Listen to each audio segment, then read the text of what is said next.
రోజు సముద్రుడికి ఒక సందేహం వచ్చింది.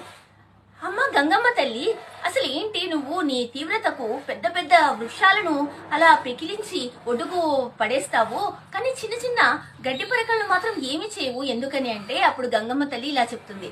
చూడండి, ఇప్పుడు నేను తీవ్రంగా ప్రవహిస్తూ ఉన్నప్పుడు ఈ పెద్ద పెద్ద వృక్షాలు అసలు కదలకుండా నాకు తల వంచకుండా అలాగే ఉంటాయి. అందుకే వాటిని వేళ్లతో సహా పెకిలించి నేను అలా ఒడ్డుకు పడేస్తాను. అదే చిన్న గడ్డి పరకలు అవి నేను వస్తున్న తీవ్రతకు అవి తల వంచి వినయంతో నా దగ్గర ప్రవర్తిస్తాయి.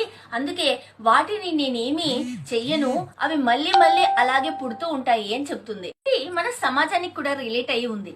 ఎందుకంటే మనము ఈ సమాజంలో ఎంతో మందితో తలపడుతూ వాళ్ళకెందుకు తగ్గాలి, వీళ్ళకెందుకు తగ్గాలి, వాళ్ళు నచ్చలేదు అంటూ అందరితో గొడవలు పెట్టుకుంటూ మన శక్తివంతులకు కూడా ఎదురెళ్తూ ఉంటాము. అప్పుడు ఏం జరుగుతుంది? మనకే నష్టం జరుగుతుంది.